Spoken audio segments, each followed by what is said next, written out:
तुती लागवडीत सातारा जिल्हा आघाडीवर.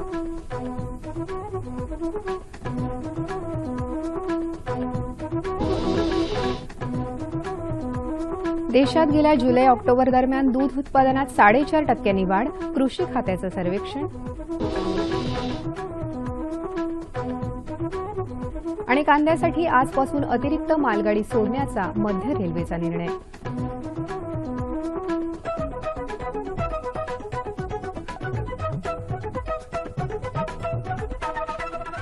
नमस्कार, कृषी वार्ता या बातमीपत्रात मी श्वेता सोपारकर आपलं स्वागत करते. आणि आता पाहूयात कृषी विषयक सविस्तर वृत्त. गतवर्षी शासनाने मनरेगा योजनेअंतर्गत सुरू केलेल्या रेशीम शेती योजनेत सातारा जिल्ह्यानं आघाडी घेतली आहे. जिल्ह्यातल्या 140 शेतकऱ्यांनी 138 एकरावर तुतीची लागवड केली आहे. रेशीम कार्यालयाच्या सूत्रांनी ही माहिती दिली आहे. शेतकऱ्यांचा रेशीम शेतीकडे कल वाढावा म्हणून गेल्या वर्षी शासनाने रेशीम शेती योजना कार्यान्वित केली आहे.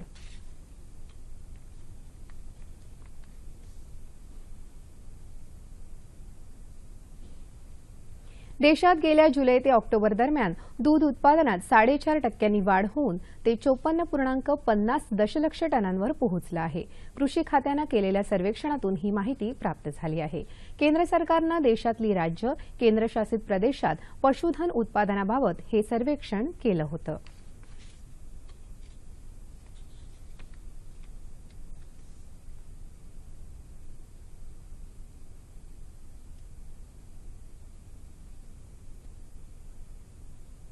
नाशिकहून देशाच्या इतर भागात कांदा पाठवण्यासाठी आजपासून अतिरिक्त मालगाडी सोडण्याचा निर्णय मध्य रेल्वेनं घेतला आहे.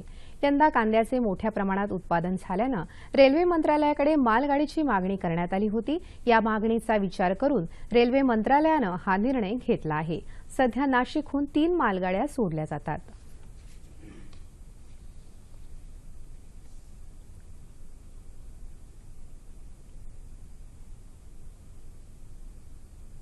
आजचा बहुतेक तरुण वर्ग शिक्षण झाल्यानंतर नोकरीच्या शोधात फिरतो. मात्र उच्च शिक्षण घेतल्यानंतर शेतीचा विचार करणारे फारच कमी आहेत. जळगाव जिल्ह्यात राकेश पाटील या उच्च शिक्षित तरुणानं पारंपरिक शेतीबरोबरच जोड व्यवसाय म्हणून मशरूम प्रकल्प उभारला आहे. त्यातून त्याला चांगलं उत्पन्न मिळत आहे. च्या बदलत्या खाद्य संस्कृतीत मशरूमला विशेष महत्त्व आलं आहे. मशरूममध्ये 90% प्रोटीन असल्यानं लहान मुलं आणि रुग्णांसाठीही मशरूम अतिशय उपयुक्त ठरतं. मशरूमचं हेच महत्त्व लक्षात घेऊन जळगाव जिल्ह्यातल्या करंजे या ग्रामीण भागातले युवा शेतकरी राकेश पाटील यांनी पारंपरिक शेतीबरोबरच मशरूमचं उत्पादन घ्यायचं ठरवलं. राकेश यांनी पुण्यातल्या कृषी महाविद्यालयातून मशरूमचा शास्त्रोक्त पद्धतीनं अभ्यास केला. नंतर नियोजन करून आपल्या शेतात 3000 स्क्वेअर फूट क्षेत्रात बंदिस्त शेडनेट हाऊस उभारलं. यात मशरूमसाठी आवश्यक तापमान आणि आर्द्रता निर्माण करून मशरूमची लागवड केली. या प्रकल्पासाठी त्यांना कृषी विभागाकडून अनुदान मिळालं. हा प्रकल्प उभारण्यासाठी त्यांना सुमारे 18 लाख रुपये खर्च आला. मशरूम पिकातून दिवसाला त्यांना साधारण 70 ते 100 किलो उत्पादन होत असल्यानं पाटील यांना चांगलाच नफा मिळत आहे. याची कॅपॅसिटी आहे दिवसाला 70 ते 100 केजी फ्रेश मशरूम प्रोडक्शन करण्याची. त्यामध्ये आम्ही बाकीचं ड्राय करतो म्हणजे आणि 20 ते 25 केजी मशरूम फ्रेश मशरूम हे नाशिक किंवा जळगाव येथील स्थानिक बाजारपेठेत पाठवलं जातं. याचा monthly turnover 300 KG dry mushroom बनवण्याचा असून जवळपास 600 ते 800 या भावाने जवळपास 2.5 ते 3 लाखापर्यंत जातं. आणि उरलेला 20 ते 25 केजी मशरूम आम्ही नाशिक किंवा जळगावला पाठवलं जातं. राकेश यांच्या मशरूमला नाशिक, अमरावती, नगर, पुणे शहरातून मोठी मागणी आहे. नोकरीच्या मागे न लागता राकेश पाटील यांनी यशस्वी केलेला हा मशरूमचा प्रकल्प इतर शेतकऱ्यांसाठी तसंच तरुणांसाठीही प्रेरणादायी ठरू शकतो. राज्यात तूर डाळ हमीभावानं खरेदी करणारी केंद्र 15 मार्चपर्यंत सुरू ठेवण्यासाठी केंद्र सरकारनं मुदतवाढ दिली आहे. पणन विभागाचे अप्पर मुख्य सचिव सुनील पोरवाल यांनी ही माहिती दिली. आवश्यकता भासली तर 15 मार्च नंतर सुद्धा ही केंद्र सुरू ठेवण्याचा विचार केला जाईल असंही ते यावेळी म्हणाले. आणि आता पाहूयात बाजारभाव.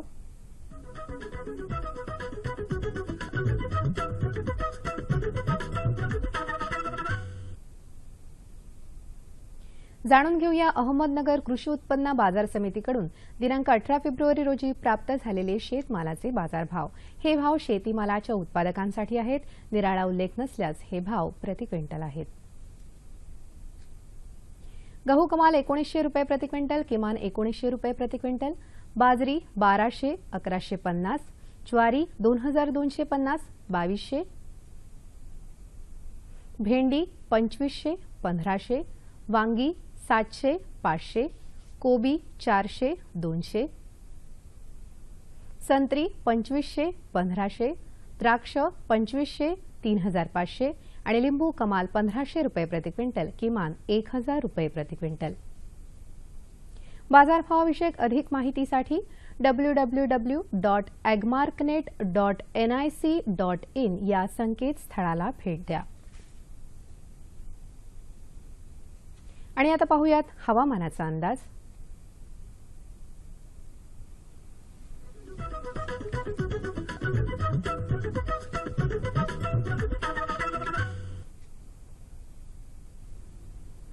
नमस्कार. महाराष्ट्र राज्यातील हवामानाचा आढावा घ्यायचा झाला तर गेल्या 24 तासात संपूर्ण राज्यात हवामान कोरडे होते. तसेच पुढील 5 दिवस राज्यातील हवामान कोरडेच राहण्याची शक्यता आहे. राज्यात सर्वात कमी किमान तापमान जळगाव येथे 14.2 अंश सेल्सिअस नोंदवले गेले. मध्य महाराष्ट्रात साधारणपणे 130 ते 135 दिवसात करडईचे पीक पक्व होते. पाने व बोंडे पिवळी पडतात.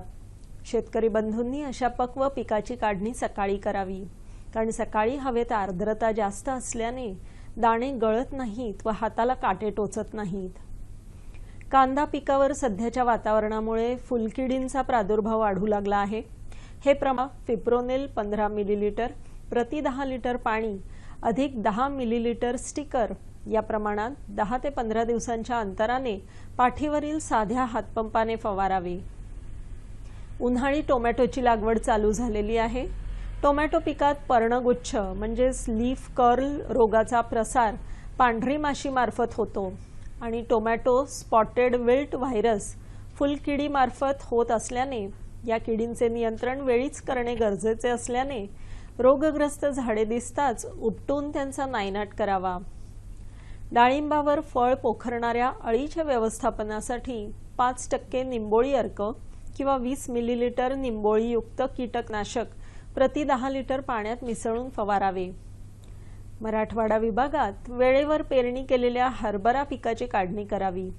हरभऱ्याच्या परिपक्वतेच्या काळात पाने पिवळी पडतात, घाटे वाळू लागतात. त्यानंतर पिकाची कापणी करावी. अन्यथा पीक जास्त वाळल्यास घाटे गळ होऊन पिकाचे नुकसान होते.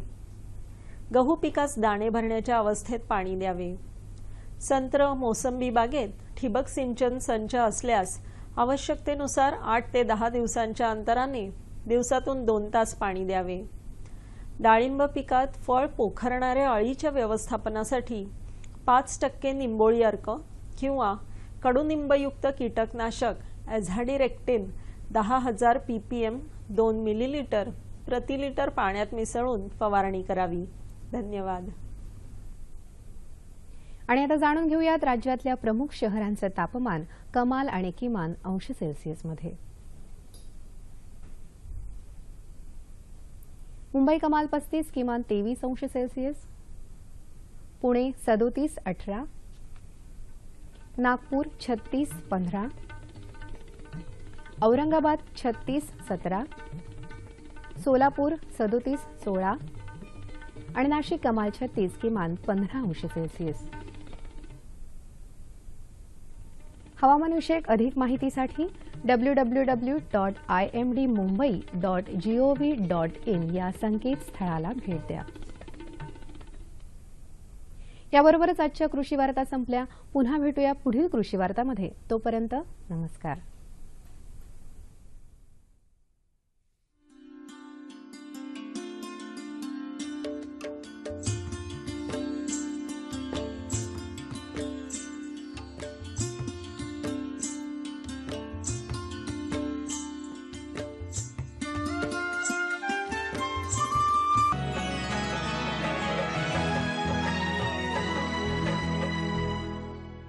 नमस्कार मंडळी, कृषी दर्शन कार्यक्रमात आपलं स्वागत. मंडळी, आपण लहान असताना आपल्याला चित्रकलेचे शिक्षक सांगायचे सूर्यास्ताचा देखावा काढा. त्यावेळेला आपण निळ्या रंगाचा समुद्र, त्यात बुडणारा अर्धा लाल रंगाचा सूर्य काढायचो. समुद्राच्या कडेला होडी असायची आणि 2 नारळाची झाडं असायची आणि समुद्रामध्ये आपण खूप सारे मासे काढायचो. हे एवढं सगळं काढून झाल्यानंतर आपला सूर्यास्ताचा देखावा पूर्ण व्हायचा.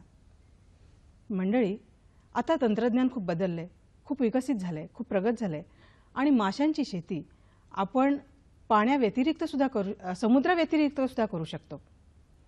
त्यासाठी आपल्याला माशांचं खाद्याचं व्यवस्थापन आणि आजाराचं व्यवस्थापन करता येणं अतिशय जरुरीचं आहे. आणि म्हणूनच आजचा आपला विषय आहे मत्स्यशेतीत खाद्य आणि आजार व्यवस्थापन. या विषयावर मार्गदर्शन करण्यासाठी आज आपल्याकडे आले आहेत डॉक्टर विवेक वर्तक. डॉक्टर वर्तक हे डॉक्टर बाळासाहेब सावंत कोकण कृषी विद्यापीठ अंतर्गत खार जमीन संशोधन केंद्र पनवेल या ठिकाणी गेली 16 वर्ष मत्स्यशास्त्रज्ञ म्हणून कार्यरत आहेत. त्यांना शासनाचा युवा शास्त्रज्ञ पुरस्कार सुद्धा मिळालेला आहे. त्याशिवाय सध्या कृषी माऊली हा पुरस्कार सुद्धा त्यांना मिळालेला आहे. त्यांनी विविध लेख लिहिलेले आहेत, पुस्तकं लिहिली आहेत. त्याशिवाय एक फीडर त्यांनी डेव्हलप केलेलं आहे ज्याचं पेटंट त्यांना लवकरच मिळणार आहे. नमस्कार वर्तक साहेब. नमस्कार. वर्तक साहेब, माशांच्या पैदासीमध्ये, संवर्धनामध्ये माशांच्या खाद्याचं कोणतं महत्त्व आहे? माशाचं खाद्य जे आहे त्याचं मत्स्यशेतीमध्ये अनन्यसाधारण महत्त्व आहे. इनफॅक्ट आपण जर इकॉनॉमिक्समध्ये बोलायला गेलो तर 60% इन्व्हेस्टमेंट जी आहे मत्स्यशेतीमध्ये ती मत्स्यखाद्यामध्ये. त्यामुळे त्याचं व्यवस्थापन जो शेतकरी करायला शिकला तो यशस्वी झाला मत्स्यशेतीमध्ये. आताच मी व्यवस्थापन हा शब्द उच्चारला. हे माशाच्या खाद्याचं व्यवस्थापन म्हणजे नेमकं काय आहे? माशाच्या खाद्याचं व्यवस्थापन हे मत्स्यशेतीमध्ये माशाच्या साठवणूक क्षमतेवर अवलंबून असतं. बऱ्याचदा शेतकरी काय करतो की मत्स्य बीज घेताना तो पिशव्यांमध्ये घेतो आणि त्याची मोजमाप न करता तलावामध्ये संचयन करतो. म्हणजे तुमचं मत्स्यबीज संचयन जे तलावातलं आहे त्याचा आणि मत्स्यखाद्य व्यवस्थापनाचा हा डायरेक्ट संबंध आहे. जर मत्स्यबीज तुम्ही मोजून सोडलं नाहीत, मत्स्य तलावाच्या क्षमतेप्रमाणे सोडलं नाहीत, तर तुम्ही मत्स्यखाद्याचं व्यवस्थापन करू शकत नाहीत. त्याच्यावर अवलंबून आहे की आपण खाद्य किती आणि कसं व्यवस्थापन कारण की करायचं. प्रत्येक माशाची खाद्य गरज ही ठरलेली आहे, संशोधनातून ती काढलेली आहे की कुठल्या माशाला किती प्रोटीनचं खाद्य द्यायचं, ते किती वेळा द्यायचं दिवसातून आणि ते किती प्रमाणात द्यायचं त्याच्या शरीराच्या वजनाच्या. मग ह्यासाठी आपल्याला काय लागतं की मासे किती तलावात आहेत, मग आपल्याला त्याचं वजन कळेल आणि मग आपण किती खाद्य टाकायचं हे आपण काढू शकतो. म्हणून मत्स्य व्यवस्थापनामध्ये मत्स्यबीज संचयन व्यवस्थित असेल तर मत्स्यखाद्य व्यवस्थापन आपण व्यवस्थित करू शकतो आणि ह्या गोष्टी एकमेकाशी रिलेटेड आहेत, संबंधित आहेत. मत्स्यखाद्याचा जेव्हा विषय येतो त्यावेळेला मत्स्यखाद्यामध्ये सुद्धा आज खूप प्रकार आहेत. तर प्रमुख प्रकार कोणते मत्स्यखाद्याचे? जिवंत खाद्य आणि कृत्रिम खाद्य. आता जिवंत खाद्य म्हणजे जे तलावामध्ये आपण जे तलावामध्ये मासे पाळतो त्या तलावामध्ये ते खाद्य उपलब्ध असतं नैसर्गिकरित्या. एक फूड चेन असते आणि त्या फूड चेन मधून वनस्पती प्लवंग, प्राणी प्लवंग आणि मग त्या प्राणी प्लवंगांवर आपले मासे जगत असतात. आणि हे वनस्पती प्लवंगांना जी ऊर्जा लागते ती सूर्याकडून मिळवण्यासाठी विघटक, जीवाणू किंवा विषाणू हे तलावामध्ये कार्यरत असतात आणि ते विघटन करून असेंद्रिय पदार्थ सोडत असतात. त्यांचा वापर करून प्राणी प्लवंग आणि वनस्पती प्लवंग तयार होतात. ही एक साखळी आहे आणि त्याच्यावर आपले मासे ह्याच्यावर मासे आपले जगत असतात. परंतु कालांतराने काय होतं की हे प्राणी प्लवंग आहे त्यांची संख्या ही तलावामधली कमी होत जाते आणि ती संख्या कमी झाली आणि मासे तलावात असले तर मग त्यांना खाद्य मिळत नाही, ते उपाशी राहतात. आणि अशा वेळी माशांना कृत्रिम खाद्य देणं हे गरजेचं आहे आणि ते जर दिलं नाही तर माशांची वाढ आपल्याला जी सुयोग्य प्रमाणात पाहिजे ती होत नाही. हे जिवंत खाद्य जे आहे ते तयार कसं करायचं मग जर आपल्याला माशांना द्यायचं असेल तर? जिवंत खाद्य तयार करण्यासाठी मत्स्य तलावामध्ये आपण न्यूट्रिएंट्स टाकतो. म्हणजे न्यूट्रिएंट्समध्ये खतं थोडक्यात म्हणूया. मग त्या खतांमध्ये रासायनिक पण खतं येतात आणि अरासायनिक पण खतं येतात. सेंद्रिय आपण खतं म्हणतो ते. मग त्याच्यामध्ये आपण भाताचा कोंडा, शेंगदाणा पेंड याची एक प्रामुख्याने उपयोग करतो आणि सोबत आपण शेणखतही वापरू शकतो आणि याची एक स्लरी बनवून आपण तलावामध्ये टाकली तर त्याच्यापासून मग पुढे हे खाद्य निर्मिती होत राहते. परंतु हे आपण कंटिन्युअस करू शकत नाही, कारण की सुरुवातीला माशांचं तोंड जे असतं ते लहान असतं, म्हणून त्यांना हे सूक्ष्म खाद्य लागतं. पण मासे जसजसे वाढत जातात तसं त्यांचा तोंडाचा आकार वाढतो, त्यांची भूक वाढते, आणि मग अशा वेळी आपल्याला कृत्रिम खाद्य देणं हाच एक पर्याय आहे. हे आपण जे खाद्य देतो तर त्याचं प्रमाण काय असावं ह्या माशांना? खाद्याचं प्रमाण हे अतिशय महत्त्वाचं आहे मत्स्यशेतीमध्ये. बऱ्याचशा शेतकऱ्यांना असं वाटतं की मासे खातात म्हणून खाद्य देत राहायचं, पण त्याचा उलट नुकसान आहे. माशांना अतिरिक्त खाद्य दिलं तर वाढ खुंटते, हे लक्षात ठेवणं गरजेचं आहे शेतकऱ्यांनी. आणि प्रमाणात खाद्य दिलं तरच मासे योग्य वाढतात आणि आजारी पडत नाहीत. आणि कमी दिलं खाद्य तर त्यांची वाढ होत नाही. मग हे प्रमाण काय, तर संशोधनातून सिद्ध झालेलं आहे की आपण सुरुवातीला ज्यावेळी मासा लहान असतो त्यावेळी त्याला जास्त प्रथिनं असलेलं खाद्य द्या, आणि त्याचं प्रमाण जे आहे ते शरीराच्या वजनाच्या तुम्ही 10% ठेवू शकता. आणि जसजसा मासा मोठा होत जातो तसं हे प्रमाण मग 8%वर आणायचं, 6%वर आणायचं, 4%वर आणायचं आणि 2%वर, आणि शेवटी ज्यावेळी फायनल स्टेजला मासा त्यावेळी 1% दराने खाद्य द्यायचं. पण हे शेतकरी करत नाही, ते सरळ सरळ 1% किंवा न मोजताही खाद्य एकाच पद्धतीने खाद्य देत असतात, आणि त्याच्यामुळे आर्थिक पण नुकसान होतं. खाद्य जास्त द्यावं लागतं हो, आणि मग खाद्याला किंमत आहे, त्याच्यामुळे मग थोडक्यात इकॉनॉमिक्सवर त्याचा खूप परिणाम होतो. म्हणजे अर्थशास्त्र हे गडबडतं. मग हे खाद्य द्यायचं कसं आणि किती दिवसातून? खाद्य दिवसातून तुम्ही जितक्या जास्त वेळ द्याल तितकं चांगलं आहे, पण मॅक्झिमम 4 टाइम्स म्हणजे 4 टाइम्स अ डे, 4 वेळा. 4 वेळा आपण जर दिलं तर ते जास्त संयुक्तिक आहे. म्हणजे जो आपला डोस येईल दिवसाचा, म्हणजे 10% प्रमाणे समजा 1 किलो खाद्य एखाद्या तलावात द्यायचं असेल तर 1 किलोचे 4 हिस्से करायचे, म्हणजे पाव किलोचे 4 हिस्से, म्हणजे पाव किलो सकाळी, पाव किलो नंतर 12 वाजता, नंतर 3 वाजता पाव किलो आणि संध्याकाळी 6 वाजता पाव किलो, असं विभागून तुम्ही 4 मध्ये तो डोस द्या.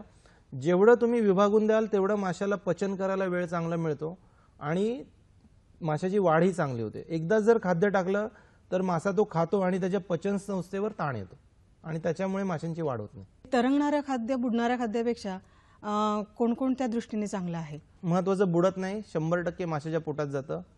मासा समोर डोळ्यासमोर येऊन खातो हे आपल्याला कळतं, आपल्याला कॉन्फिडन्स क्रिएट होतो की मासे तलावात आहेत.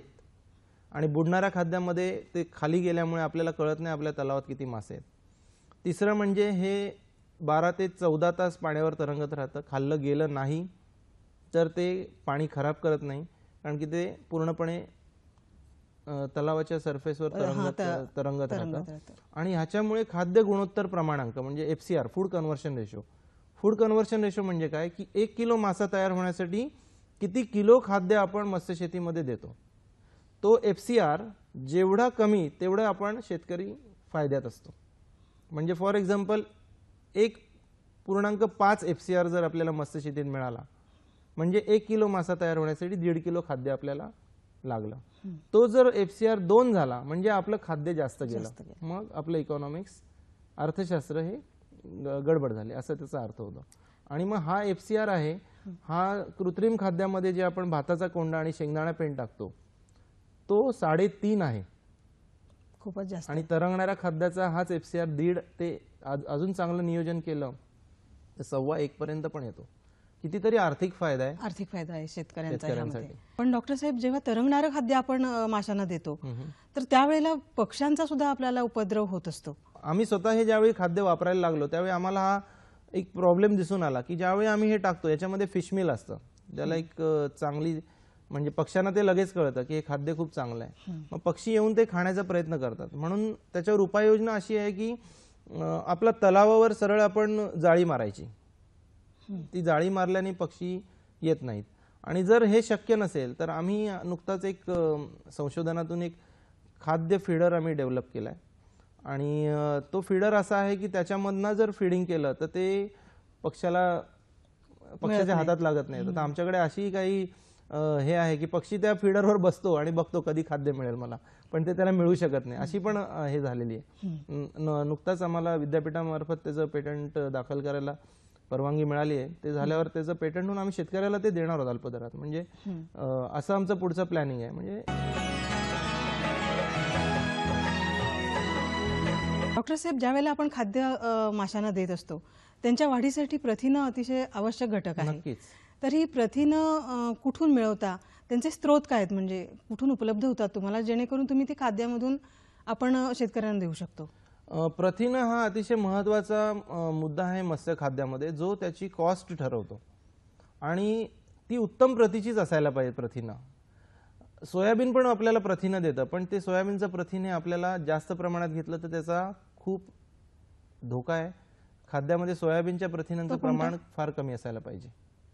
सोयाबीनच्या कारण की सोयाबीन मधून जे प्रथिन मिळतं ते माशासाठी जास्त तेवढं फायदेशीर नाहीये.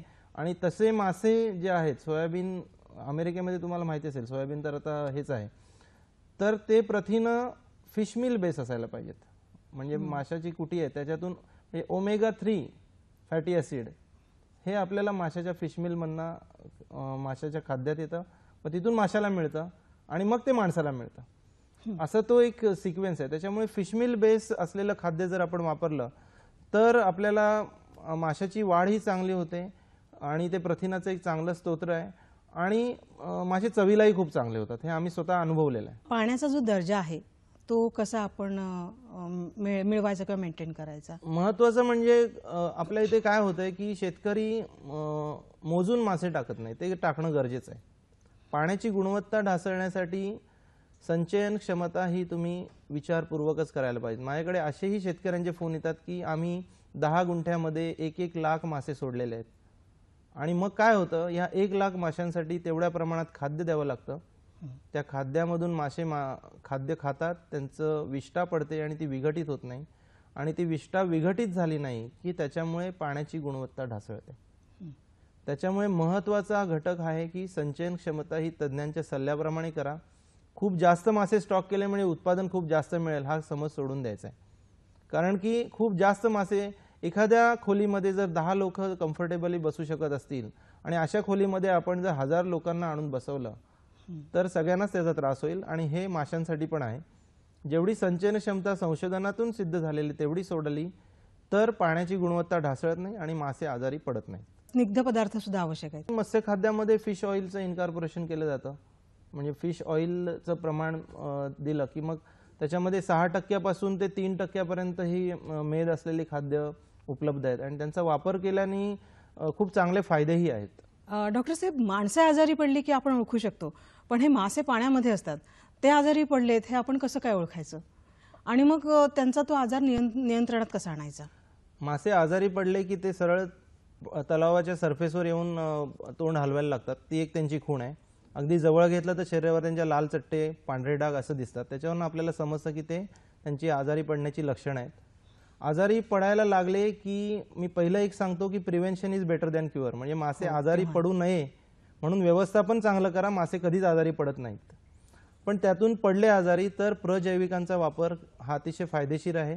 प्रजैविके म्हणजे प्रोबायोटिक्स. दह्यामध्ये जे आपले असतात तेच म्हणजे युजफुल बॅक्टेरिया, जे उपयुक्त जे जीवाणू आहेत त्यांचा वापर केला तर नक्कीच मत्स्यशेतीमध्ये आतापर्यंत संशोधन सिद्ध झालंय की माशाची भूक वाढते, मासे आजारी पडत नाहीत आणि आजारी पडले असले तरी ते लवकर बरे होतात. कारण की हे जे आपण खाद्यातून पण देऊ शकतो आणि पाण्यातून पण देऊ शकतो प्रजैविक. आता हे अशा प्रकारे दिलं तर ती त्यांच्या पचनसंस्थेत प्रवेश करतात आणि पचनसंस्था सुधारून आजारावर नियंत्रण मिळवतात.